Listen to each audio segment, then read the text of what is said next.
जय ललिते हर हर ललिते जय जय ललिते हर हर ललिते जय जय ललिते हर हर ललिते जय जय ललिते हर हर ललिते ನನ್ನೆಲ್ಲ ಆತ್ಮೀಯರಿಗೂ ನಮಸ್ಕಾರ.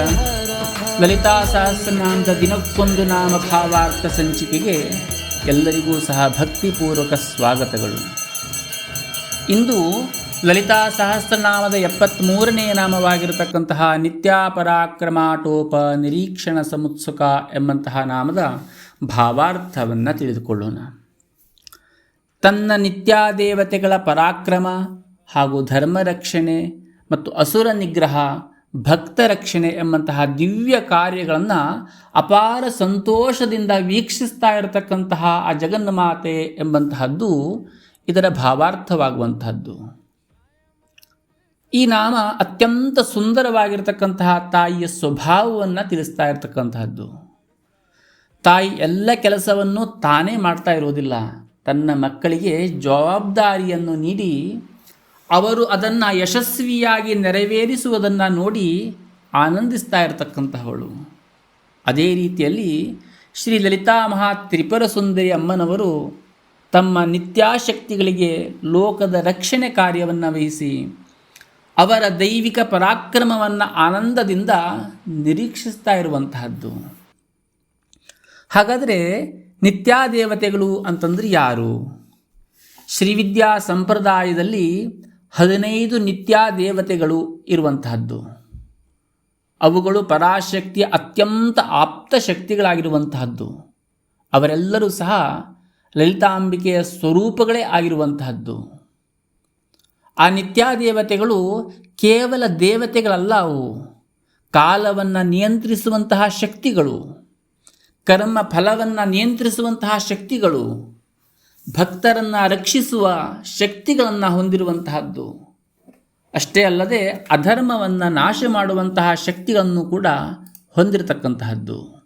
ಯಾವಾಗ ಧರ್ಮಕ್ಕೆ ಅಪಾಯ ಉಂಟಾಗುತ್ತದೆಯೋ ಅಂತಹ ಸಂದರ್ಭದಲ್ಲಿ ನಿತ್ಯಾದೇವತೆಗಳು ಪರಮಾತ್ಮನ ಆದೇಶದಂತೆ ಕಾರ್ಯವನ್ನು ನಿರ್ವಹಿಸ್ತಾ ಇರುವಂತಹದ್ದು.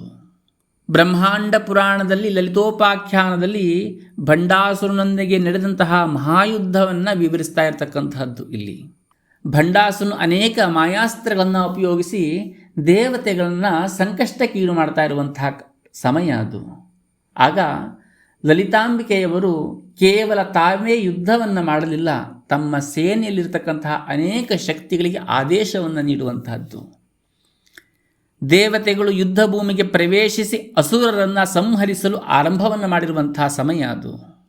ಅವರ ಪ್ರತಿಯೊಂದು ಬಾಣವೂ ಸಹ ಧರ್ಮದ ಜಯದ ಸಂಕೇತವಾಗಿತ್ತು. ಅವರ ಪ್ರತಿಯೊಂದು ಹೆಜ್ಜೆಯು ದೇವತೆಗಳಿಗೆ ಧೈರ್ಯವನ್ನು ತುಂಬುತ್ತಾ ಇರುವಂತಹದ್ದು.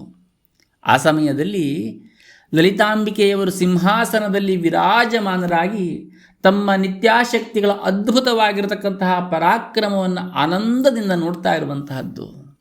ಆ ಜಗನ್ಮಾತೆಯ ಮುಖದಲ್ಲಿ ಸಂತೋಷ ತುಂಬಿ ತುಳುಕ್ತಾ ಇರುವಂತಹದ್ದು. ಯಾಕೆ ಅಂತ ಕೇಳಿದರೆ, ನನ್ನ ಮಕ್ಕಳು ಧರ್ಮಕ್ಕಾಗಿ ಹೋರಾಡ್ತಾ ಇರುವಂತಹದ್ದು ಎಂಬಂತಹ ತಾಯಿಯ ಹೃದಯದ ಪರಮಾನಂದವೇ ಆ ನಾಮದಲ್ಲಿ ವ್ಯಕ್ತವಾಗಿ ಕಾಣ್ತಾ ಇರುವಂತಹದ್ದು. ಒಬ್ಬ ತಾಯಿ ಮಗುವಿಗೆ ನಡೆಯುವುದನ್ನು ಕಲಿಸುವಂತಹದ್ದು. ಮೊದಲು ಕೈಗಳನ್ನು ಹಿಡಿದು ನಡೆಸ್ತಾಳೆ, ನಂತರ ನಿಧಾನವಾಗಿ ಕೈಯನ್ನು ಬಿಟ್ಟು ನಡಿಲಿಕ್ಕೆ ಅಭ್ಯಾಸವನ್ನು ಮಾಡಿಸ್ತಾಳೆ. ಮಗು ತನ್ನಷ್ಟಕ್ಕೆ ನಡೆಯಲು ಪ್ರಾರಂಭಿಸಿದಾಗ ತಾಯಿ ದೂರದಿಂದ ನೋಡ್ತಾ ಸಂತೋಷವನ್ನು ಪಡ್ತಾಳೆ. ದೂರದಿಂದ ನೋಡಿ ಸಂತೋಷವನ್ನು ಪಡ್ತಾ ಇದ್ದರೂ ಸಹ ಆ ತಾಯಿ ಮಗುವಿನ ಪ್ರತಿಯೊಂದು ಹೆಜ್ಜೆಯನ್ನು ಕೂಡ ಗಮನಿಸ್ತಾ ಇರುವಂತಹದ್ದು. ಒಂದು ವೇಳೆ ಕಾಲು ಎಡತ್ತು ಅಥವಾ ಬಿದ್ದು ಬಿಡುತ್ತು ಮಗು ಅಂತಂದರೆ ತಾಯಿ ಓಡಿ ಬಂದು ತಕ್ಷಣವಾಗಿ ಆ ಮಗುವನ್ನು ಹಿಡಿಯುವಂತಹದ್ದು. ಒಂದು ವೇಳೆ ನಡೆಯುವಾಗ ಚೆನ್ನಾಗಿ ನಡಿಲಿಕ್ಕೆ ಪ್ರಾರಂಭವನ್ನು ಮಾಡಿದರೆ ಚಪ್ಪಾಳೆಯನ್ನು ತಟ್ಟಿ ಇನ್ನೂ ಹುರಿದುಂಬಿಸುವಂತಹದ್ದು. ಅದೇ ರೀತಿಯಲ್ಲಿ ಲಲಿತಾಂಬಿಕೆಯು ಸಹ ತನ್ನ ಭಕ್ತರನ್ನು ನೋಡ್ತಾ ಇರುವಂತಹದ್ದು. ನಾವು ಧರ್ಮದ ಮಾರ್ಗದಲ್ಲಿ ನಡೆಯುವಾಗ, ಸತ್ಯವನ್ನು ಪರಿಪಾಲಿಸುವಾಗ, ಧರ್ಮದ ವಿರುದ್ಧ ಧೈರ್ಯದಿಂದ ನಿಲ್ಲುವಾಗ, ನಮ್ಮೊಳಗಿನ ದೈವಿಕ ಶಕ್ತಿಯನ್ನು ಜಾಗೃತಗೊಳಿಸುವಾಗ ಆ ತಾಯಿ ಸಂತೋಷದಿಂದ ನಮ್ಮ ಜೀವನವನ್ನು ನಿರೀಕ್ಷಿಸ್ತಾ ಇರುವಂತಹದ್ದು. ನಿತ್ಯಾದೇವತೆಗಳು ಅಂತಂದರೆ ಕೇವಲ ಹೊರಗಿರುವ ಶಕ್ತಿಗಳಷ್ಟೇ ಅಲ್ಲ, ಅವು ನಮ್ಮೊಳಗಿನ ದೈವಿಕ ಗುಣಗಳು ಆಗಿರುವಂತಹದ್ದು. ಅದು ಯಾವುದು ಅಂತ ಕೇಳಿದರೆ ಧೈರ್ಯ, ವಿವೇಕ, ಭಕ್ತಿ, ಕ್ಷಮೆ, ಕರುಣೆ, ಆತ್ಮವಿಶ್ವಾಸ, ವೈರಾಗ್ಯ, ಜ್ಞಾನ ಮತ್ತು ಅಪಾರವಾದಂತಹ ಒಂದು ಶಾಂತಿ. ಈ ಗುಣಗಳು ನಮಗೆ ಬೆಳೆಯಲು ಆರಂಭವಾದಾಗ ದುರ್ಗುಣಗಳು ಸ್ವತಃ ನಾಶವಾಗಲಿಕ್ಕೆ ಪ್ರಾರಂಭವಾಗುವಂತಹದ್ದು. ಆಗ ನಮ್ಮ ಹೃದಯದಲ್ಲಿ ಕುಳಿತಿರ್ತಕ್ಕಂತಹ ಆ ಜಗನ್ಮಾತೆ ಈ ದೈವಿಕ ವಿಜಯವನ್ನು ಸಂತೋಷದಿಂದ ನೋಡಿ ಆನಂದವನ್ನು ಪಡ್ತಾಳೆ ಎಂಬಂತಹದ್ದು. ನಾವು ಅನೇಕ ಕಡೆಗಳಲ್ಲಿ ನೋಡ್ತಾ ಇದ್ದಿರ್ತೇವೆ, ಅನೇಕ ಜನರು ಜೀವನದಲ್ಲಿ ಬರುವಂತಹ ಒಂದು ಸಣ್ಣ ಸಣ್ಣ ಸಮಸ್ಯೆಗಳಿಗೂ ಕೂಡ ಹೆದರಿ ಬಿಡುತ್ತಾರೆ, ಕಂಗಾಲಾಗಿ ಬಿಡ್ತಾರೆ, ಮುಂದೆ ಏನು ಮಾಡಬೇಕು ಅನ್ನುವಂತಹ ದಾರಿಯೇ ತೋಚದಂತೆ ಆಗಿಬಿಡುವಂತಹದ್ದು. ಆದರೆ ಈ ನಾಮ ನಮಗೆ ಹೇಳುವಂತಹದ್ದು, ದೇವಿಯ ಭಕ್ತನು ಭಯಪಡುವವನಾಗಿರಬಾರದು, ಧರ್ಮಕ್ಕಾಗಿ ನಿಲ್ಲುವ ಧೈರ್ಯ ಆತನಲ್ಲಿರಬೇಕು, ಸತ್ಯಕ್ಕಾಗಿ ಹೋರಾಡುವಂತಹ ಮನಸ್ಸು ಆತನಲ್ಲಿರಬೇಕು, ಅನ್ಯಾಯವನ್ನು ಸಹಿಸುವಂತಹ ಶಕ್ತಿ ಆತನಲ್ಲಿರಬೇಕು.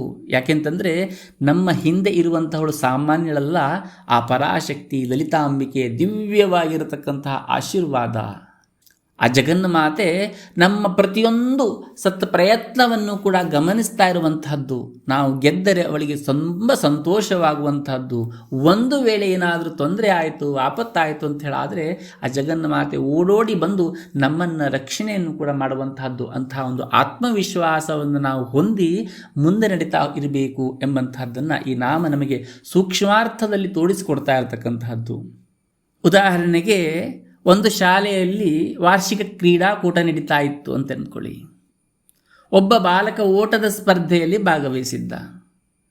ಪ್ರಾರಂಭದಲ್ಲಿ ಅವನು ತುಂಬ ಹಿಂದೆ ಇದ್ದ, ಆದರೆ ತನ್ನ ತಾಯಿಯ ಮುಖವನ್ನು ನೋಡಿದ ಆ ಕ್ಷಣದಲ್ಲಿ ಆ ತಾಯಿ ದೂರದಲ್ಲಿ ನಿಂತು ನಗುತ್ತಾ ಕೈ ಬೀಸ್ತಾ ಇರುವಂತಹದ್ದು, ಅದನ್ನು ನೋಡಿದಂತಹ ಮಗು ಅವನಿಗೆ ಹೊಸ ಶಕ್ತಿಯನ್ನು ನೀಡುವಂತಹದ್ದು, ಹೊಸ ಚೈತನ್ಯವನ್ನು ನೀಡುವಂತಹದ್ದು, ಅವನನ್ನು ಹುರಿದುಂಬಿಸುವಂತಹದ್ದು.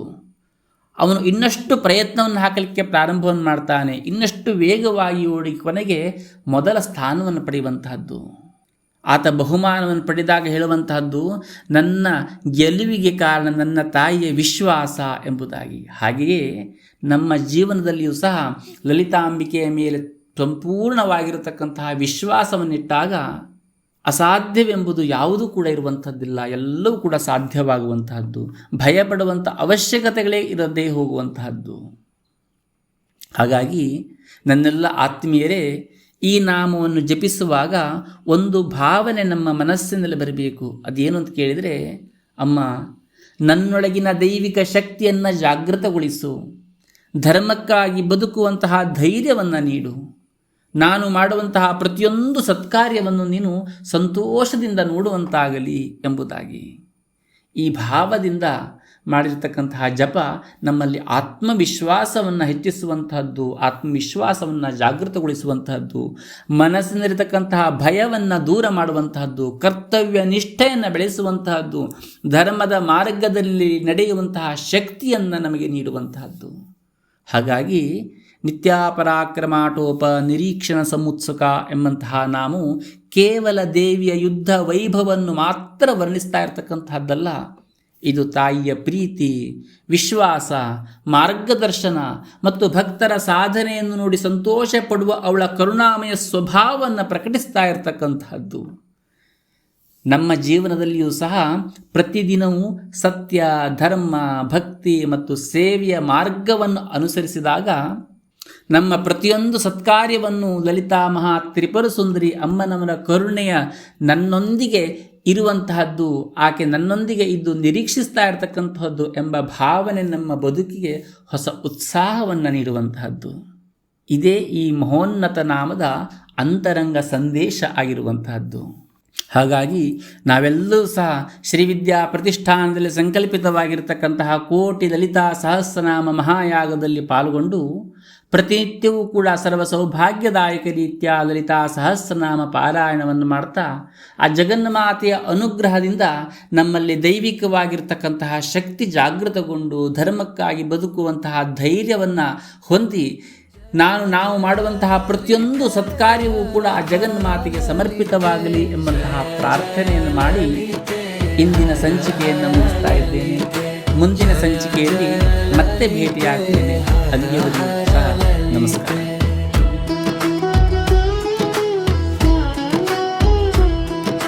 ಚಿಕ್ಕ ವಯಸ್ಸಿನಲ್ಲೇ ಕೂದಲು ಬಿಳಿಯಾಗ್ತಾ ಇದೆಯೇ? ಅರೆ, ತಲೆನೋವಿನಿಂದ ಬಳಲ್ತಿದ್ದೀರಾ? ಇನ್ಮುಂದೆ ಚಿಂತೆ ಬಿಡಿ. ಪ್ರಸ್ತುತಪಡಿಸ್ತಾ ಇದ್ದೀವಿ ಶ್ರೀವಿದ್ಯಾ ಕೇಶರಂಜಿನಿ. ಕಿರಿಕಿರಿ ಉಂಟು ಮಾಡುವ ಅರೆ ತಲೆನೋವಿನಿಂದ ನಿಮಗೆ ಅದ್ಭುತ ಉಪಶಮನ ನೀಡುತ್ತದೆ. ಅಕಾಲಿಕವಾಗಿ ಕೂದಲು ಬಿಳಿಯಾಗುವುದನ್ನು ತಡೆದು ನಿಮ್ಮ ಕೂದಲಿನ ನೈಸರ್ಗಿಕ ಕಪ್ಪನ್ನ ಕಾಪಾಡುತ್ತದೆ. ತಂಪಾದ ಅನುಭವ ನೀಡಿ ತಲೆನೋವಿನಿಂದ ಪರಿಹಾರ ಪಡೆಯಿರಿ. ದಟ್ಟವಾದ ಹೊಳೆಯುವ ಕೂದಲಿಗೆ ಇದು ಅತ್ಯುತ್ತಮ.